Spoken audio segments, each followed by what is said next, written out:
Maybe we could start, I think, by just allowing you to tell your story.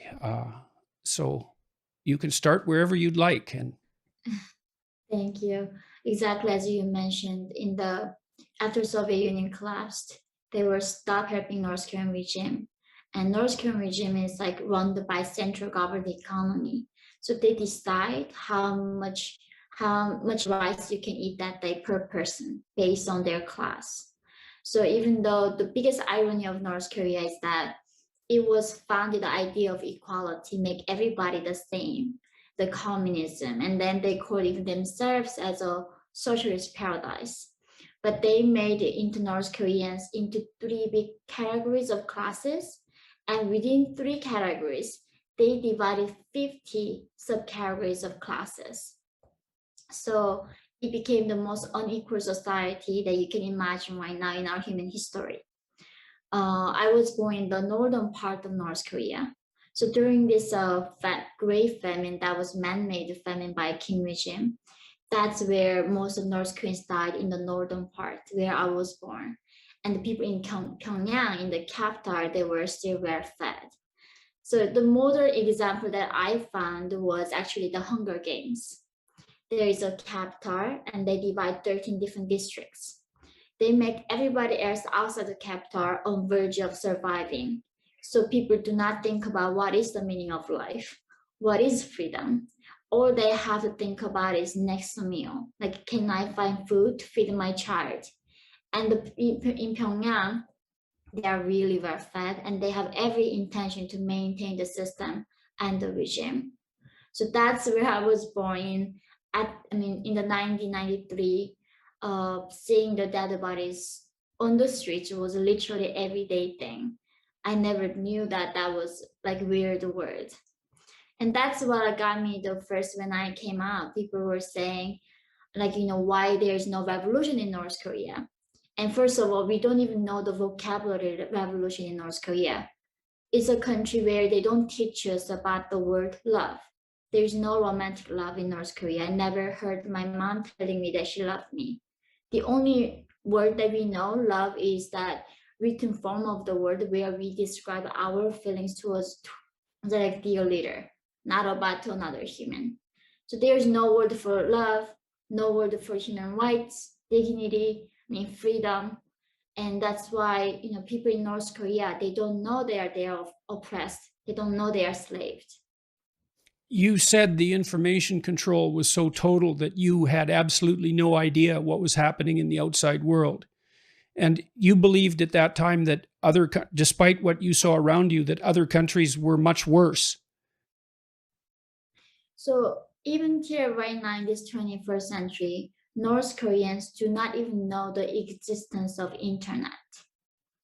And we do not even have electricity. So of course in school, I never even seen the map of the world. I never even knew. So in school in North Korea, they don't teach me that I'm an Asian. They teach me that I'm a Kim Il-sung race.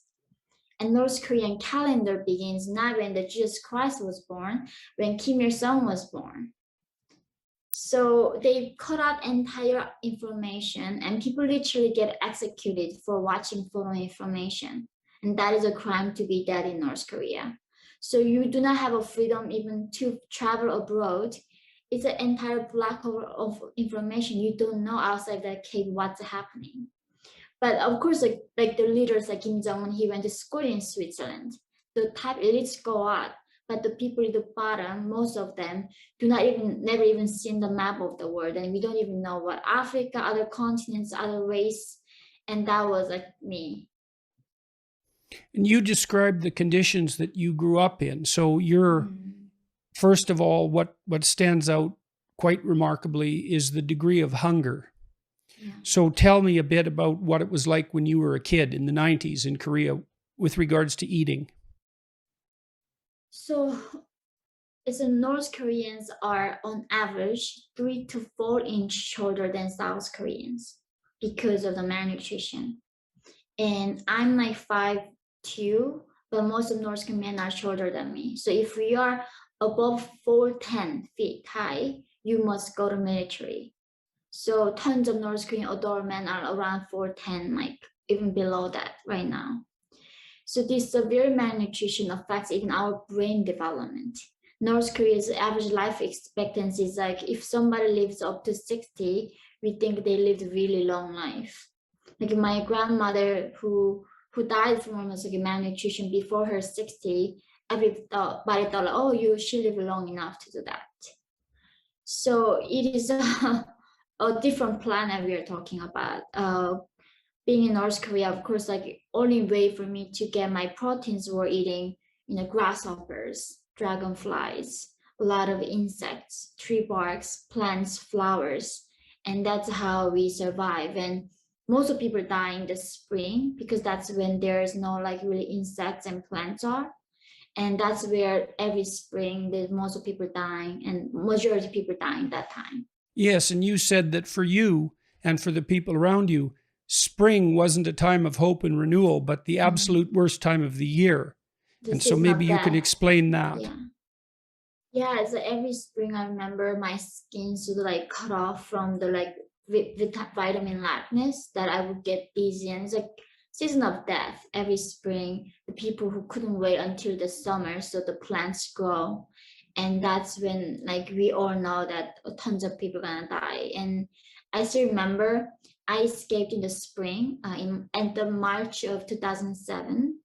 One day I had a really bad stomach ache, and my mom took me to the hospital. But in North Korea, of course, there's no electricity, there's no x-ray machines, none of that. Literally a nurse using 1 meter to inject every patient in the hospital. And people don't die from cancer in North Korea, they die from infection and hunger mostly.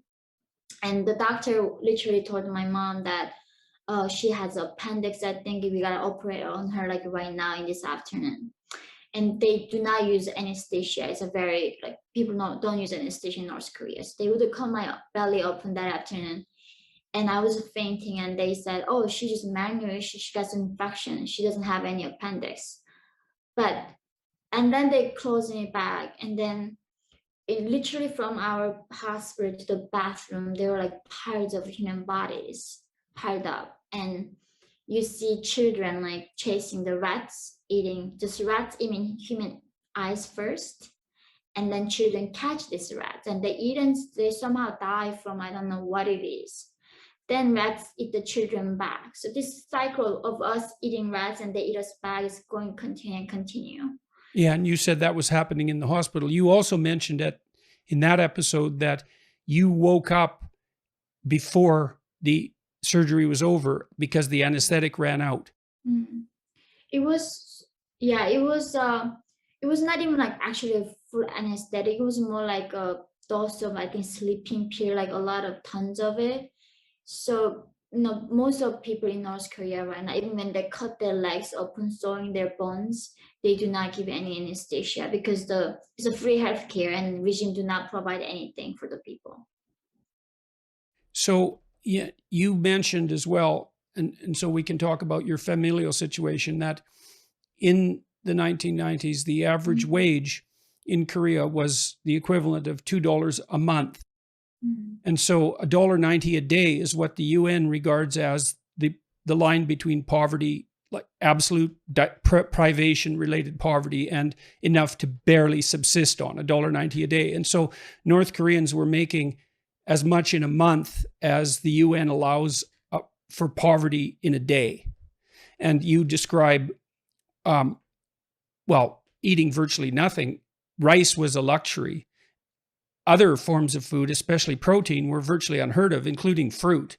And you, in some of the most memorable sections, you described going out into the fields with some other children, and you were about 7 or 8 years old, I guess, at this time, and catching dragonflies and roasting them with a lighter. And that was where you got your protein. I ate tons of grasshoppers. I remember always, even though it was a free education when we go to school, so in North Korea, there's no concept of minor. And there's no concept of I. They don't allow us to use the word I. So even though like I say I like food, they say we like food. We like our country. So And in that scenario, when we go to school, they all view us as a revolutionaries. And therefore, even the children, when they go to school, even 8, 7, 9 years old, we all have to work in a manual construction zones. So therefore, children, even when they can afford to go to school, it doesn't really mean much to them go to school. And most of children now in our school cannot afford to go to school and stay at home.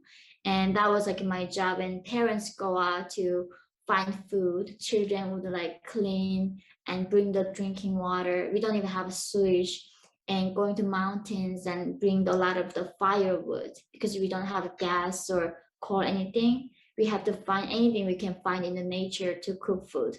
So it's almost like 16th century of lifestyle that we go to the river and we bathe in the summertime, and in the winter we don't bathe.